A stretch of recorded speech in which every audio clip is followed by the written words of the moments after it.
बिस्मिल्लाहिर्रहमानिर्रहीम। अस्सलाम वालेकुम, वेलकम टू माय चैनल दावत इस्लाम। मैं हूं आपका दोस्त शफकत अली ऑफिशियल। उम्मीद करता हूं कि आप सब लोग ईमान के आला दर्जे पे होंगे। सूरह हूद के आयत नंबर 33 का तर्जुमा। नूह अलैहिस्सलाम ने जवाब दिया, वो तो अल्लाह ही लाएगा अगर चाहेगा, और तुम इतना बल पोता नहीं रखते कि उसे रोक दो। सूरह हूद के आयत नंबर 34 का तर्जुमा। अब अगर मैं तुम्हारी कुछ ख्वार ख्वाही करना भी चाहूँ तो मेरी ख्वार ख्वाही तुम्हें कोई फायदा नहीं दे सकती, जबकि अल्लाह ही ने तुम्हें भिड़का देने का इरादा कर लिया हो।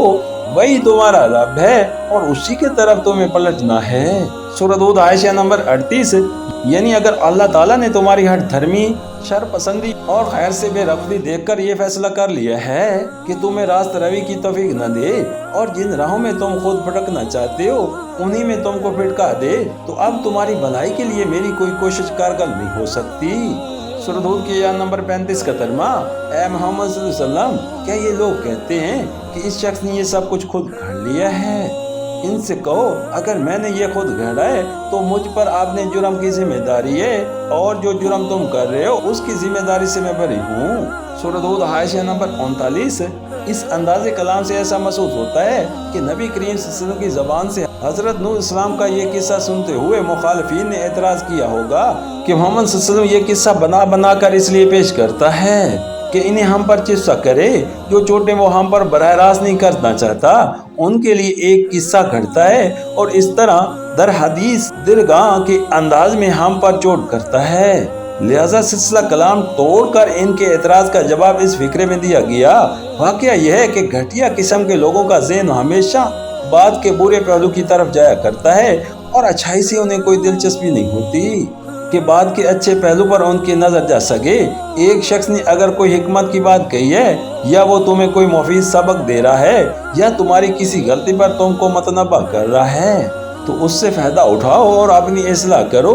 मगर घटिया इंसान हमेशा उसमें कोई बुराई का ऐसा पहलू तलाश करेगा जिससे हिकमत और नसीहत पर पानी फेर दे, और न सिर्फ खुद अपनी बुराई पर कायम रहे बल्कि कहल के ज़िम्मे भी उल्टा कुछ बुराई लगा दे।